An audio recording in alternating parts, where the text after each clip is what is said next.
हाय। तो आप सब लोग पूछ रहे थे कि CS1 का सिलेबस क्या होता है। अब हम बात करते हैं यूनिट 4 की। तो यूनिट 4 में ना हमारा 15% का आता है वेटेज। अब इसके अंदर कवर क्या क्या करते हैं। जो फर्स्ट चैप्टर हमारा हो गया वो है GLM। सेकंड चैप्टर हमारा हो गया बेजियन स्टैटिस्टिक्स। थर्ड चैप्टर हमारा हो गया क्रेडिबिलिटी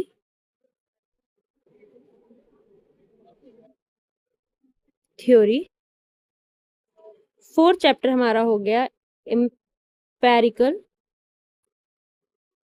बेस क्रेडिबिलिटी थ्योरी। अब जो GLM है ना वो एक तरह से लीनियर रिग्रेशन मॉडल के ऊपर ही है, बट जो लीनियर रिग्रेशन मॉडल होता है वो सिर्फ दो डेटा के ऊपर होता है, एक्स एंड वाई के बीच में। ठीक है, इसके अंदर हमारी और चीजें नहीं आती। बट अगर आप लीनियर GLM की बात करेंगे, जनरलाइज लीनियर मॉडल की, तो इसके अंदर हम काफी सारे फैक्टर्स को कंसिडर कर सकते हैं।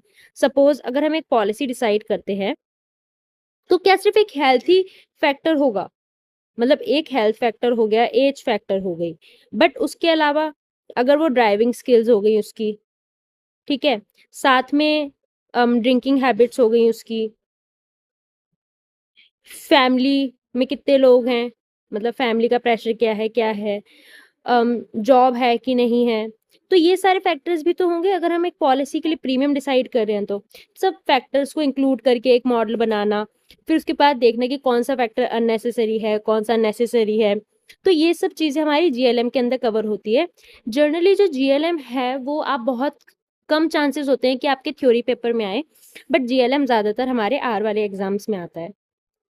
बाकी ये 3 चैप्टर्स ऑलमोस्ट इंटरलिंक्ड हैं और इनके ना आपको फॉर्मूला सब मिलते हैं। तो इन तीनों चैप्टर्स के अंदर आपका जो मेन वर्क होता है वो होता है प्रैक्टिस का, कि आपकी प्रैक्टिस अच्छी होनी चाहिए। अगर आपकी प्रैक्टिस अच्छी है तो आप ये 3 चैप्टर्स में बहुत स्कोरिंग से चैप्टर्स होते हैं। अगर इन 3 चैप्टर से कोई क्वेश्चन आ गया तो 100% चांसेस हैं कि आपके वो क्वेश्चन 99% सही हो। ठीक है, मतलब ऐसा नहीं होगा कि आपने ये क्वेश्चन देखा और फिर आपको समझ ही नहीं है करना क्या है क्या नहीं करना, क्योंकि फॉर्मूला बेस्ड क्वेश्चन होते हैं। आपको क्या चीज कैसे कैलकुलेट करनी है, किस हिसाब से होगा, तो ये सब चीजें आती हैं इन तीनों चैप्टर में। और वहीं इन तीनों चैप्टर के ना जो फॉर्मूलेज हैं सब मेंशन होते हैं हमारी टेबल्स में। तो इसकी ये एक बहुत ही स्कोरिंग चैप्टर माना जाता है। नेक्स्ट वीडियो में 11:11 PM पे मिलेगी आपको कल। बाय।